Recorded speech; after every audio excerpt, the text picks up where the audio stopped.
Mesdames et messieurs, on y est, on y est. Après une saison extraordinaire, une saison régulière magnifique et des playoffs mémorables, nous y sommes. C'est l'heure des grandes finales NBA 2025 qui opposeront donc les Pacers d'Indiana au Thunder de l'Oklahoma. Une finale, on va dire, inattendue pour certains. On va pas se mentir, globalement, tout le monde attendait quand même OKC au vu de la saison régulière à ce stade de la compétition. Et finalement, les Pacers qui réalisent une saison en demi-teinte, un début de saison un peu poussif et une deuxième partie de saison plus que réussie. Finalement, à partir du déplacement à Paris, qui opposait d'ailleurs une double confrontation face aux Spurs, les Pacers sont vraiment rentrés dans leur saison à ce moment-là et n'ont fait qu'enchaîner derrière avec, une très, très belle campagne de playoffs. Donc voilà, une petite vidéo preview, un format assez court aujourd'hui, je vous propose une petite vidéo tout seul, une fois n'est pas coutume sur cette chaîne, histoire de vous présenter un petit peu l'opposition, de revenir aussi sur les finales de conférence qui se sont terminées du coup ce week-end. Et puis pour vous donner un petit peu les clés de cette série. Hem Je vous donnerai mon pronostic en fin de vidéo. On va pas tourner autour du pot très longtemps. Je pense qu'il y a un favori assez clair, mais on va quand même donner quelques clés qui me semblent, nécessaires, dans cette série parce que ce ne sera pas aussi facile, enfin, sur le terrain, potentiellement, ce ne sera pas aussi facile que prévu. Dans un premier temps, je voulais quand même vous remercier. Ça fait maintenant 1 an que la chaîne de Coast to Coast a vu le jour, que ce soit sur YouTube et sur Twitter.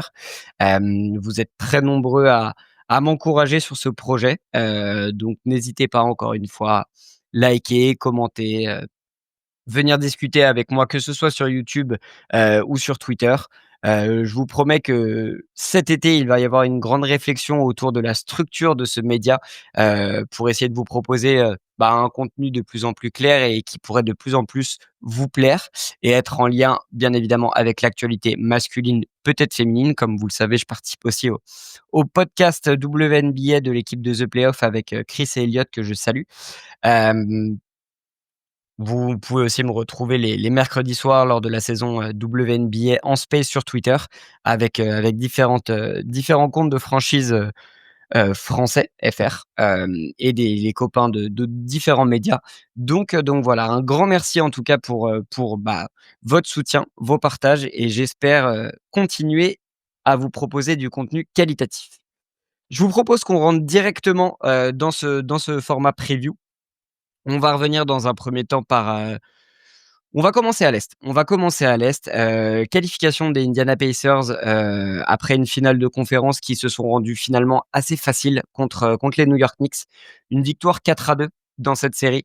Finalement, nos pronos avec Quentin lors de la vidéo précédente, n'étaient pas si mauvais que ça. J'avais pronostiqué un 4-2 pour les Pacers, je suis assez content de moi. Globalement, les clés de cette série ont été assez évidents. Les Pacers ont réussi à imposer leur rythme de jeu, leur tempo très rapide. Les Knicks n'ont finalement fait qu'illusion lors de 2 matchs, mais c'était trop dur. Un Tyrese Haliburton qui a été au niveau, globalement de cette série. Le MVP des finales de conférence, Pascal Siakam, qui nous impressionne vraiment sur ces playoffs. Je trouve qu'on retrouve vraiment peut-être, je ne sais pas si on a déjà vu Pascal Siakam à ce niveau-là, mais là, c'est vraiment le prime de Pascal Siakam. Que ce soit offensivement ou même défensivement, il y a vraiment de la progression. On sent vraiment toute l'expérience. Lui qui est, si je ne dis pas de bêtises, le seul joueur à être bagué de cet effectif, avec le coach Rick Carlisle, bien évidemment. Mais on sent vraiment toute cette énergie positive et l'expérience qu'il apporte sur son jeu. Et puis vraiment à la création, Tyrese Haliburton, qui lui aussi, après un début de saison où il a été fortement critiqué, un début de saison régulière où il a été fortement critiqué, hem, qui a réussi à s'imposer vraiment comme l'un des, top meneurs de cette ligue. Hem, il finit cette série, je vais vous donner quelques stats. Il finit cette série, bien évidemment, on savait qu'au scoring, c'est pas forcément sa force principale. Moi, ce qui m'a impressionné encore une fois, c'est sa capacité à imposer son rythme et son tempo, sur les matchs. Il termine la série quand même avec 21 points de moyenne, 6 rebonds et plus de 10 passes et demi de moyenne pour Tyrese Haliburton. Tout simplement énorme. Pascal Siakam de son côté termine à 25 points, meilleur scoreur du côté des Pacers, avec aussi là 5 rebonds et 3 passes et demi. Donc vraiment, Le tandem de cette équipe, qui a rayonné depuis le début des playoffs, qui ne cesse de nous impressionner, qui sera là face à un défi un peu plus complexe, qu'ils n'ont vécu, jusqu'ici. On reviendra bien évidemment sur cette équipe d'OKC après, mais en tout cas, on peut féliciter ces Pacers qui, après avoir fait le back-to-back finale de conférence, atteignent cette fois-ci, les finales NBA. Hem On a eu le droit à des matchs assez fous. Si je ne m'abuse, c'est le match 1 d'Aaron Nesmith, qui se transforme en Steph Curry et qui finit quand même la série avec 13 points de moyenne. Miles Turner, toujours aussi efficace à 13 points. Un petit peu moins de rebonds sur cette série, 3 rebonds. C'est peut-être là où le bas blesse et il faudra peut-être en demander un peu plus à Miles Turner, même si on sait que dans son jeu, c'est un joueur qui offensivement aime spacer, shoot à distance. Donc il n'y a pas forcément d'apport au niveau des rebonds offensifs, mais défensivement, il faudra quand même faire le job. Hem Le réveil sur la fin de série de Bénédicte Mathurin qui vit des playoffs assez compliqués, mais là il a retrouvé un impact assez intéressant sur cette fin de série et bien évidemment, bah, tous les joueurs, les joueurs de rôle, les Andrew Nembhard, je l'ai déjà cité, Aaron Nesmith, on a aussi du Obi Toppin qui finit avec une belle série à 9 points de moyenne, TJ McConnell qui a pu donner aussi de bonnes minutes. Donc voilà, globalement cette équipe des Pacers n'a pas rigolé du tout. Offensivement, on le savait de toute façon quand ils arrivent à mettre du rythme, à intercepter des balles et c'est une équipe avec qui il ne faut pas rivaliser au scoring. À partir du moment où on rentre dans un shoot around avec cette équipe des Pacers, c'est très, très compliqué. C'est une équipe qui «vit et meurt» entre guillemets avec un tempo, assez énorme et qui a une adresse extérieure depuis le début de ces playoffs assez phénoménale. Les Knicks n'ont pas réussi à contrôler cette série. Et f tout simplement, les Pacers ont aussi réussi à s'ajuster défensivement. Là, c'est là que il y avait une grosse marge de progression par rapport à l'année dernière. Les Pacers font cet effort cette année. Hem, Ils ont réussi à museler Jalen Brunson, notamment dans les 4e quart-temps. Karl Anthony Towns a lui réalisé une série assez correcte, mais bon, on reviendra sur les Knicks qui risquent d'être assez mouvementés. Potentiellement, si des ajustements, enfin, en tout cas, s'ils veulent rejoindre ces finales NBA. Mais voilà, chapeau en tout cas aux Pacers, qui parviennent du coup à se qualifier, en finale NBA. Du côté de l'Oklahoma, là, cette fois-ci, enfin, après une série qui avait été compliquée face à Denver, je pense que qui était aussi une série un petit peu, pour passer un step du côté d'Oklahoma pour les young core d'OKC, menés par son MVP bien évidemment Shai Gilgeous-Alexander, et son trio globalement, Shai qui est accompagné de Jalen Williams et de Chet Holmgren. Les 2 ont réalisé une très grosse série contre Minnesota. Là, OKC n'a pas perdu de temps, une victoire 4-1 dans cette série. Hem, Minnesota n'a rien pu faire finalement. À part le game 3 où il y a eu, on sent limite qu'OKC l'a laissé un petit peu passer celui-là, une grosse victoire 143-101, à Minnesota.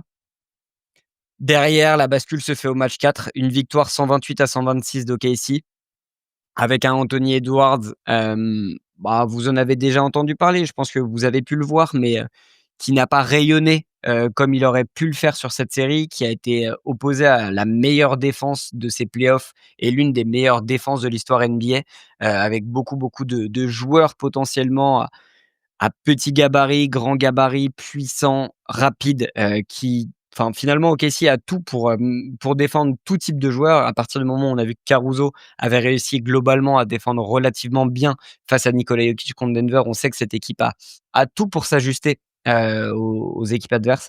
Cette équipe de Minnesota qui n'a finalement, dépassé que 3 fois la barre des 100 points dans cette série.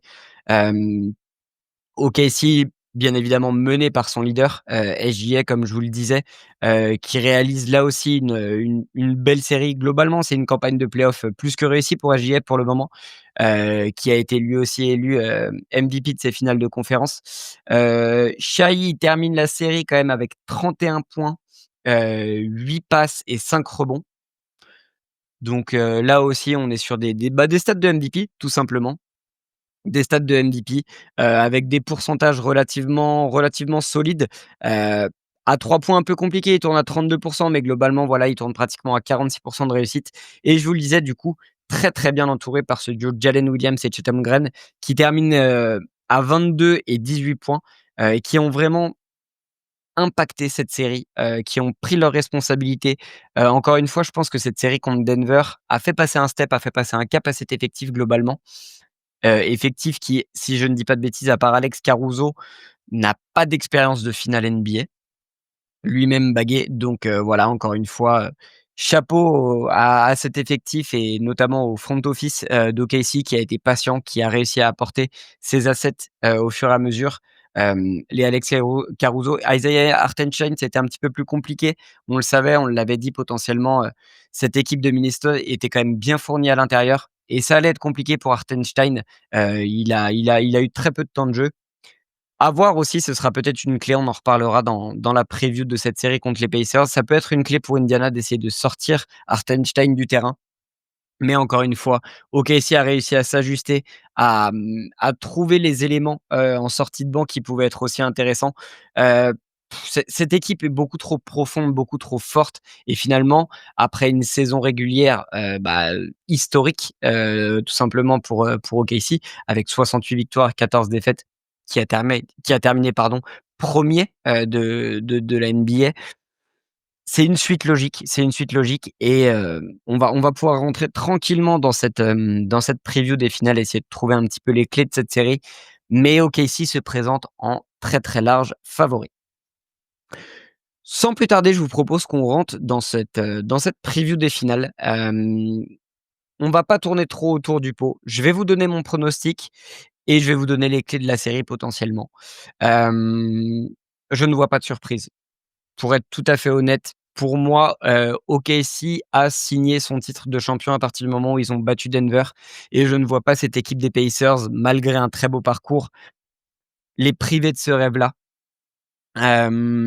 C'est l'année d'OKC, c'est l'année du Thunder, c'est l'année de la reconnaissance pour SGA, c'est l'année de la reconnaissance pour ce projet qui est rondement mené depuis des années, un projet de reconstruction, qui a finalement vu le jour au moment du trade de Paul George, contre Shai Gilgeous-Alexander, avec les Clippers. Je pense que Paul George, doit regarder ça avec le rire jaune, je pense, tout comme le front office des Clippers. Hem je vois une victoire du Thunder 4-1 dans cette série. Hem, je les vois gagner les 2 premiers matchs à domicile, potentiellement en lâcher un, à Indiana et finalement une série qui ressemblera, je pense, un petit peu à celle de Minnesota. Heu, potentiellement même dans les matchs, je vois une victoire des Pacers avec un écart assez important. Un match où ils arriveront à mettre le rythme, provoquer peut-être un petit peu plus de fautes, du côté du Thunder avec de l'adresse extérieure, mais globalement, c'est tout ce que je vois. Du côté des Pacers, encore une fois, ce n'est pas pour critiquer Indiana, mais vraiment pour mettre en avant toutes les forces du côté d'OKC. Hem, au niveau des clés de la série, c'est simple. Indiana a potentiellement, selon moi, une seule chance d'essayer de gagner un ou plusieurs matchs. C'est vraiment d'essayer de pousser OKC à rentrer dans un face-à-face, un duel offensif, d'essayer de mettre du rythme, de continuer à jouer en transition, hem, de maintenir une adresse extérieure énorme, que Tyrese Haliburton puisse aussi se défaire d'un marquage qui sera terrible pour lui. On en reparlera un petit peu des joueurs défensifs, qu'OKC, a dans son effectif. Mais voilà, c'est pour moi, c'est la clé donc de la réussite, que Tyrese Haliburton puisse potentiellement aussi agresser un petit peu plus le cercle, provoquer des fautes. Je pense que Indiana va avoir aussi besoin de lui un petit peu plus au scoring. Hem, lui aura besoin pour trouver ses coéquipiers aussi d'agresser le cercle forcément pour ouvrir des lignes de passe. On l'a vu, OKC, c'est une équipe qui switch all, donc ça va être compliqué pour lui. Il aura peu de finalement de match-up favorables, dans cette série. Hem, je suis assez confiant sur le fait que Pascal Siakam puisse prendre l'avantage sur la raquette du Thunder en termes d'expérience et en termes de volume de jeu. Siakam a montré quand même tout au long de ses playoffs qu'il était en capacité de le faire. Hem, la raquette d'Indiana a les moyens d'embêter un petit peu OKC quand même. Miles Turner, s'il maintient une adresse extérieure assez importante, lui aussi aura un volume de shoot, je pense, intéressant. Sera en capacité potentiellement aussi de faire sortir Hartenstein du terrain, parce que c'est sûrement Chet Holmgren, l'intérieur le plus mobile, qui devra défendre sur Miles Turner en tête-à-tête. ce qui potentiellement pourrait amener Hartenstein à défendre sur Siakam. Profil beaucoup trop mobile pour lui, donc à voir les ajustements. Est-ce que OKC balancera encore une fois du Caruso, du Jalen Williams sur Siakam? On verra les ajustements qui seront faits par Marc Daigneault à ce niveau-là. Mais la raquette, en effet, la raquette des Pacers aura fort à faire dans cette série. Et à côté de ça, les joueurs d'impact, la sortie de banc. Un joueur comme TJ McConnell, comme Obi Toppin, comme Aaron Nesmith, en espérant qu'il maintienne ce niveau, Stéphane Curez qu'il a eu dans le premier match contre les Knicks. Donc il va falloir vous connaissez le terme, l'alignement de planète, mais il va falloir beaucoup, beaucoup d'ingrédients et beaucoup, beaucoup de choses pour que les Pacers puissent mettre à mal cette équipe, du Thunder. Au niveau du coaching, l'expérience est plus du côté de Rick Carlisle. Lui qui a été bagué avec Dallas, bien évidemment, et qui vraiment est à la tête de ce projet depuis 2 ans et ne cesse de faire progresser cet effectif. Heu, Gère aussi bien ses rotations. Donc peut-être qu'il a un avantage à prendre sur Marc Daigneault, qui est bien évidemment plus jeune, qui va connaître ses premières finales NBA. Mais est-ce que tous ces éléments seront suffisants pour embêter cette équipe du Thunder? Je vous propose qu'on passe tout de suite aux analyses un petit peu clés du Thunder. Hem Bah, on l'a dit, finalement un ensemble de joueurs et un effectif énorme, des rotations, une profondeur de banc phénoménale, mené par un MVP qui est tout simplement aussi, lui aussi, haut niveau sur ses playoffs, que ce soit au scoring, aussi à la distribution, dans la gestion du tempo. Hem Bien évidemment, le point clé, pour la série du Thunder, ça va être la défense. On parle peut-être de l'une des meilleures attaques contre la meilleure défense, de ces playoffs. Sauf que cette fois-ci, comme contre Denver, le Thunder a vraiment des armes à envoyer sur les joueurs d'Indiana. On parle bien évidemment sur la ligne extérieure de Lou Dort. On peut parler d'Alex Caruso. On peut parler de Jalen Williams qui pourrait être aussi amené à jouer sur Haliburton en fonction des switches. On parle de joueurs comme Isaiah Joe. On parle de joueurs comme Cason Wallace, même comme Shai. Finalement, OKC a moyen d'envoyer tout type de profil pour embêter Tyrese Haliburton, vraiment essayer de le limiter, lui enlever la balle des mains. On sait que Indiana a vraiment besoin de son créateur, que Tyrese Haliburton a beaucoup, beaucoup les clés de jeu en main du côté d'Indiana. Tyrese Haliburton risque de vivre une série vraiment compliquée. Ça va aussi être un vrai test pour lui, voir les facultés d'adaptation qu'il est capable de faire. On a vu ce que la défense du Thunder a fait à Anthony Edwards. C'est pas du tout les mêmes profils de jeu, mais le Thunder a aussi toutes les cartes en main pour mettre à mal, Tyrese Haliburton dans cette série. Donc on verra les plans de jeu qui seront mis en place par Marc Daigneault, mais défensivement, les lignes extérieures vont être vraiment le point clé. À l'intérieur, on en parlait, quid du coup de Chatham Green et Isaiah Hartenstein? Est-ce que ce serait une série, un petit peu comme celle de Minnesota pour Hartenstein? Limiter, son temps de jeu à cause du profil qui est en difficulté quand il s'agit de défendre à l'extérieur. Là aussi, il y a des profils de shooters du côté des Pacers. Donc à voir, les ajustements qui seront effectués par Marc Daigneault. Hem, Chatham Green aura aussi pas mal d'impact dans cette série. S'il est capable de ressortir la série qu'il a fait contre Minnesota, et que Miles Turner de son côté n'est pas adroit, ce sera vraiment, vraiment trop compliqué pour les Pacers. Et encore une fois, on l'a dit, la profondeur de jeu, et la profondeur d'effectif du Thunder a tout pour mettre à mal cette équipe des Pacers, que ce soit sur la ligne à 3 points avec les sorties de Cason Wallace, Isaiah Joe, hem, potentiellement des Alex Caruso aussi qui peuvent shooter, et à côté de ça, des agresseurs de cercle, des joueurs qui vont aller provoquer des fautes. Shai Gilgeous-Alexander bien évidemment, Jalen Williams qui de plus en plus à l'aise dans son petit shoot, mid-range. Donc voilà, toutes les cartes pour moi sont dans les mains du Thunder. Marc Daigneault devra aussi potentiellement s'ajuster au choix de Rick Carlisle, mais le Thunder se présente comme légitime favori dans cette série. Hem, je le redis, je vois vraiment OKC prendre cette série assez facilement. Donc je donne mon prono 4-1. Comme je vous le disais, les 2 premiers matchs du coup auront lieu, du côté du Thunder. Je vous donne les dates de ces finales. Les 2 premiers matchs auront lieu du coup dans la nuit de jeudi à vendredi, pour le premier match à 2h30 du matin dans l'Oklahoma et le deuxième match dans la nuit de dimanche à lundi à 2h du matin. Puis les 2 matchs suivants auront lieu à Indiana dans la nuit de mercredi à jeudi 12 juin à 2h30 du matin.